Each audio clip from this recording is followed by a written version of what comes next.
how to acquire real estate at a discount. My friend John here is there to answer that question. So John, tell us, how do we acquire real estate at a discount? Well, I mean, real estate's a broad term. For what I've been focused on in my real estate career has been single family homes. Okay.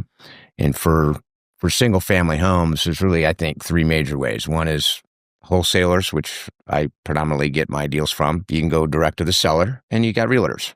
Mm-hmm. Right. Now, realtors are a little bit tougher. They're typically pretty houses that are fixed up and they're selling at a retail, not at a discount. Yeah. So I've had most of my success either direct to seller and with wholesalers. With direct to seller, it's difficult. I mean, you've got to have some sales skills. Yeah. You're asking, somebody's going to sell their home to you and you got to get it at a discount. It can be difficult, and it can be difficult to find them. And you mentioned, dealing with realtors, how they're dealing with, well, you said pretty houses, right? You're not looking for pretty houses, right? We're not looking for pretty houses. What are we looking for? We're looking for distressed houses. Distressed is discount. Yeah, it's a simple way to think about it. And that's why, the direct-to-seller game it's difficult to find them. It's difficult to close them. If you're doing any sort of marketing, it's expensive. So my perspective has always been, hey, the wholesalers are spending a boatload of money on marketing. They're getting houses. If they fit our criteria, then we can, negotiate with them. It's easier and I think more cost effective. So like when we're talking about distress, that's how you're getting the discount. You said distress equals discount. Describe what a distress piece of real estate, in this case, single family house, describe what a discount or a distressed house looks like. What are some telltale signs? Yeah. So, I mean, I guess there's two different things that can be distressed. The actual house itself can be distressed. Yeah. So think about a house built in 1975 and it's never been updated, right? So it's got shag carpet, pink tile. Yeah. So, yeah.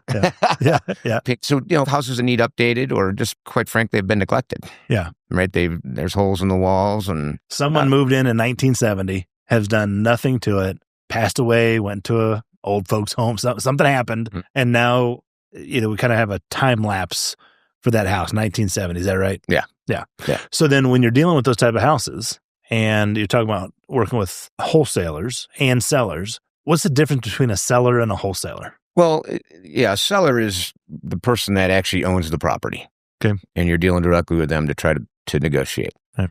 A wholesaler has spent a bunch of money on marketing, right? And they're putting those deals under contract and then trying to find a buyer, somebody like me. Yeah. And in those situations, they've done some heavy lifting. They've done the marketing. They've found people that want to sell their home. They've negotiated price. Hopefully it's a price that is something we can live with and we can always negotiate with a wholesaler. Well, right? typically, how are you, like what price point are you trying to get these houses at? Well, give us an example of a typical deal. Yeah. So a typical deal for us would be, we're all in $175,000. So let's say it needs $30,000 worth of rehab. We're going to update the kitchen, the bathrooms. We're going to paint. We're going to put flooring in, etc. That's something we'd want to pick up probably, around 100 to 120. Yeah.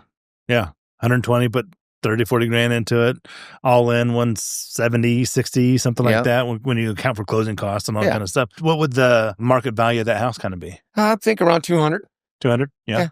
Okay. And then when you're dealing with the wholesalers, give us some tips on how to deal with these wholesalers. Because every time I deal with the wholesalers, it's always the house is worth 200, they want 190 for it. You know what I mean?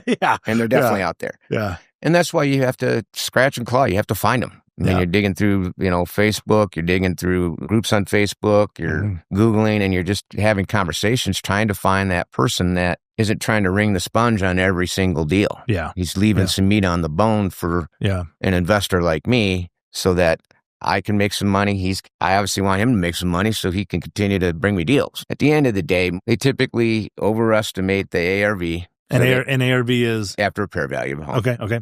Yep. And so that's what it's worth once it's all fixed up. When this is all fixed up, they historically always think the rehab is less than it really is. It's 10 grand. You get into it and needs. Yeah. Doesn't have a kitchen. Doesn't have a kitchen. Yeah. There's no windows. Carpet paint, no windows, busted out windows. Yeah. Yeah. So you just got to find the right people. Yeah. And that takes some time. And that takes, talking to people and finding and building relationships. When you're dealing with wholesalers and realtors even, are you giving them offers? And then help us understand the process. Because we want for our moguls to understand how to actually get these discounts, right? How to actually get this real estate at a discount. You see this listing, walk us through the typical path or the typical process for you to get these deals. Yeah. And so let's say a wholesaler sends me over a deal. So I've talked to them. I've got to know them a little bit. Okay, this is what I'm looking for. So they send me a property. And I will say that we're dealing with wholesalers, speed is critical.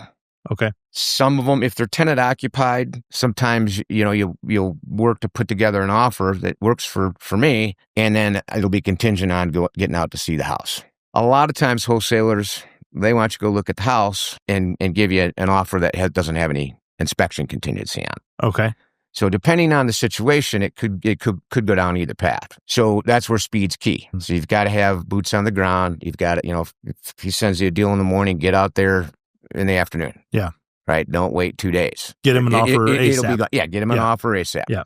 An offer that based on looking at the house, taking pictures of videos, knowing what your rehab's going to be, and putting an offer together that works for me, and hopefully it works for him. So if he's got this house and he wants $190 for it, I mean, help us understand how sometimes you got to carve out a discount with this your offer. Do you even care what he wants for it? Or I mean, is it just it's what works for me? What works for you? Yeah, right. And that may not work for him. Yeah, but I will tell you that it's not uncommon. In fact, I just did a deal last week where they were asking $119. The wholesaler was asking $119 for it. Ended up getting it for $95. $95. What is that? A $24,000 discount? I got my math right there.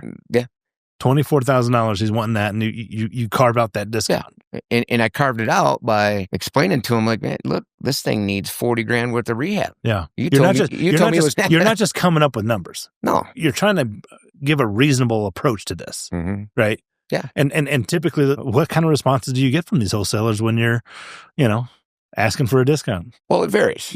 Sometimes, wholesalers in the business of making money. Yeah. Sometimes they're trying to make $40,000. Yeah. Yeah. Well, great. I mean, great if you can make 40 if it works for me. But at the end of the day, it goes back to having an unrealistic after repair value and unrealistic rehab number. Yeah. And sometimes you just got to educate them. Say, hey, man, yeah, this is 40 and here's why. Yeah.